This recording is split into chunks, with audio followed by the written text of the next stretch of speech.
Salut tout le monde, bienvenue sur la chaîne de Synopsia. Février, c'est dans 2 jours et c'est pour moi l'occasion de faire pour ma première année le challenge de Audrey du Souffle des mots, petit mois, petite lecture. C'est un challenge qui consiste à lire des lectures assez courtes en février, donc déjà pour ma part vider ma pile à lire, mais aussi voilà pour faire ce parallèle entre un petit mois et où on va essayer de vider un petit peu toutes ces petites lectures. Pour ma part, je n'ai pas beaucoup de petites lectures, si ce n'est des mangas et des BD. Mais voilà, côté roman, j'ai toujours de grosses pavasses. Et du coup, je me suis posé la question, quel est le plus petit roman de ma bibliothèque? Et en fait, je pense qu'il s'agit de Lettre à toi qui m'aime, sauf que je l'ai déjà lu voilà, il y a 2 mois, je crois. Je l'avais lu en une soirée et écoutez, j'en ai aucun souvenir, je ne sais pas de quoi parle ce bouquin. C'est terrible.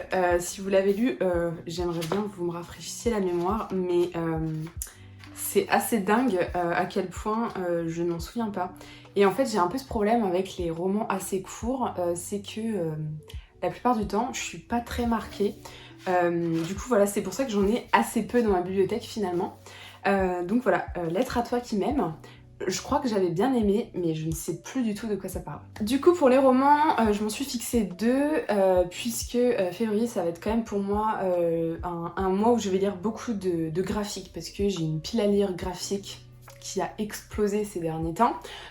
Et voilà, c'est ce que j'ai envie de lire aussi en ce moment, même si voilà, j'ai plein de romans que j'ai envie de lire. Du coup, pour les romans, comme je n'ai pas du tout de livres de moins de 200 pages, je me suis dit, bon, ben, on va prendre des livres de moins de 300 pages, et il se trouve que j'en ai 2. Donc, c'est parti pour vous les montrer. Du coup, celui-ci est tout jeune dans ma pile à lire, mais j'aimerais beaucoup lire Swimming Pool, qui m'a été offert par Louise à Noël, donc de Sarah Crossan. Alors, non seulement il est très court, puisqu'il fait 250 pages à peine, mais en plus, Sarah Crossan a écrit en vers libre. Donc, comment vous dire que ça va se lire, ça va se dévorer même.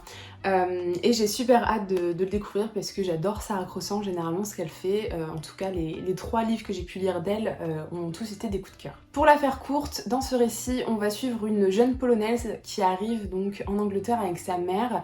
Sauf que voilà, la vie en Angleterre, c'est pas du tout la vie qu'elle avait pensée et imaginée.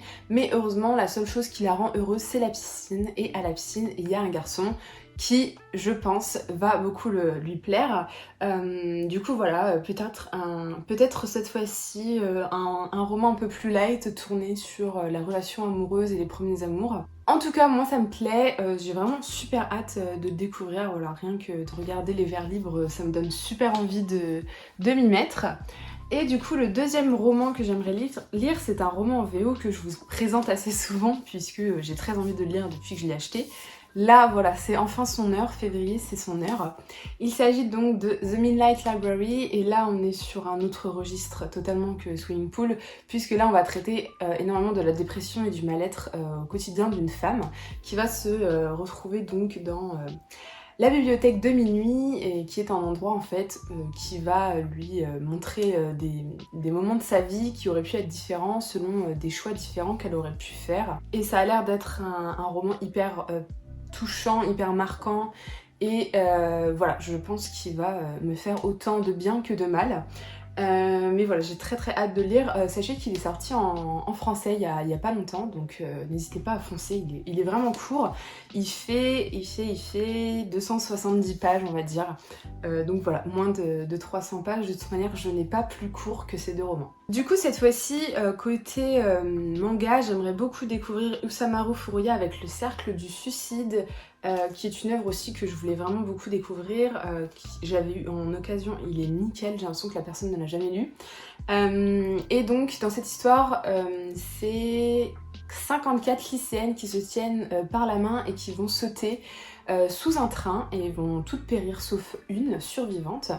Et plus tard, on va apprendre un petit peu que cette survivante, elle appartenait à un club au lycée.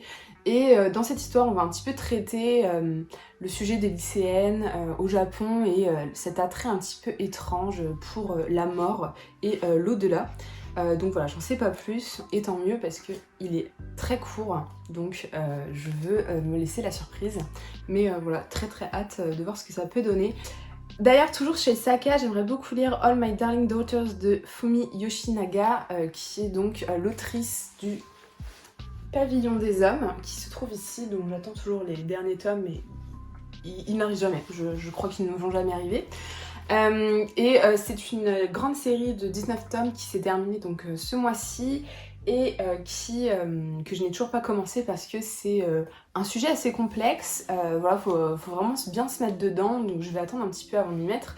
Et je me suis dit que j'allais déjà découvrir l'autrice avec ce one-shot qui traite un petit peu voilà, de la relation mère-fille, puisque on va suivre Yukiko qui est très choquée que sa mère se soit remise avec un homme alors qu'elle l'a toujours vu seule. Ça va traiter de sujets comme voilà, la relation un petit peu mère-fille, comment on voit la relation amoureuse des autres, surtout quand c'est des proches. Voilà, très hâte de le découvrir aussi. En tout cas, j'aime beaucoup le trait de cette autrice.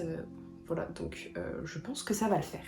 Après, en février, j'ai aussi prévu de lire plein de tomes 1 de mes séries de mangas, puisque généralement j'achète des tomes 1 et j'essaie de me faire un avis sur 1 ou 2 tomes avant de savoir si je continue ou pas la série, parce que c'est vrai que j'ai tellement de mangas à lire que je peux pas non plus me permettre de tout commencer, puisque après ça me fait beaucoup trop de choses en cours et au final il y a plein de choses que je n'arrive pas à finir.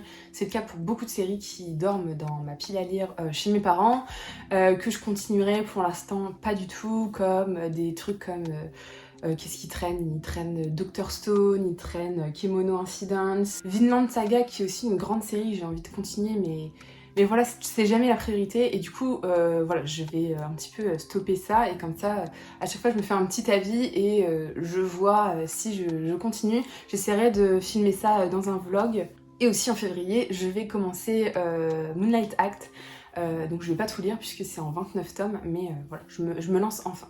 Ensuite, je vais vous parler de 2 pica graphiques que j'aimerais beaucoup lire parce qu'ils traînent aussi depuis pas mal de temps dans ma pile à lire. Le premier, c'est Poison de Goro Zhao, qui est un auteur que je n'ai toujours pas découvert, qui nous offre donc une BD tout en couleur, très agréable visuellement je trouve, et donc dans Poison on va plutôt aborder la pauvreté des campagnes chinoises où beaucoup d'enfants en fait vivent sans leurs parents puisque leurs parents sont partis travailler dans des grandes villes. Donc voilà, on va un petit peu aborder ce sujet d'exode rural finalement où les enfants sont un peu laissés de côté. J'ai très hâte de le découvrir. Il est vraiment tout court aussi celui-ci.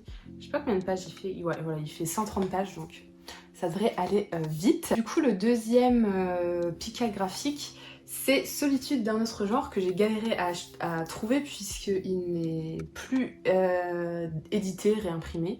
Je sais pas si à l'heure où je vous parle, il a été réimprimé, mais en tout cas j'ai galéré. Il y en a un autre de la même autrice qui est encore disponible, il faut d'ailleurs que je me l'achète. C'est Journal de ma solitude. Donc là on a Solitude d'un autre genre, donc qui est de Kabi Nagata, qui est ce coup-ci tout en blanc et rose. Donc voilà, c'est un style assez particulier, un récit un peu introspectif qui va nous parler du mal-être intérieur, de dépression finalement, voilà, d'une jeune femme sans vraiment d'expérience. Qui va nous livrer un petit peu ce récit lorsqu'elle se retrouve à 30 ans avec une prostituée. Plutôt curieuse de le découvrir celui-ci, franchement, depuis le temps que je voulais le lire. J'adore le style graphique, franchement, c'est hyper mignon. Donc on verra si le contenu me plaît tout autant. Et ensuite, pour terminer cette pile à lire du petit mois, je vais vous parler de 2 BD que j'ai reçues à Noël.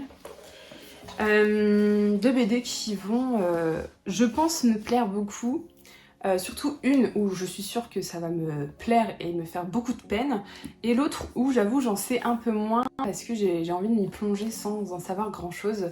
Et voilà, il a eu beaucoup d'avis positifs en 2021, donc très hâte de découvrir ça. Et du coup la première BD que j'aimerais beaucoup lire, c'est Malgré tout.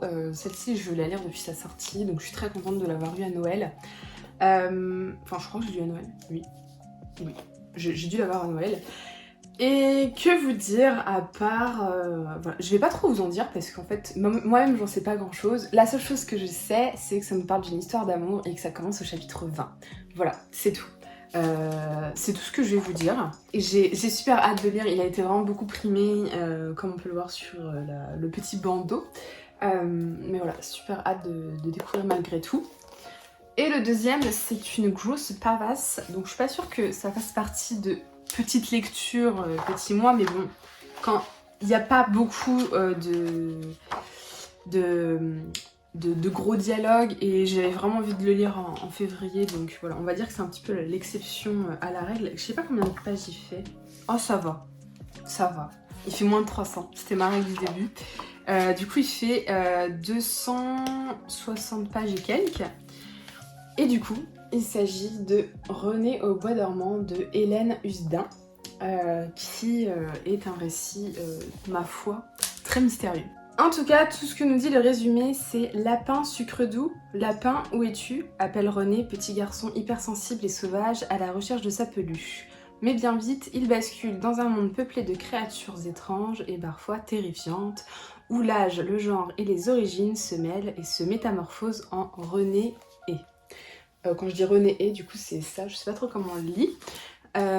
Mais voilà, super hâte de découvrir cette étrangeté.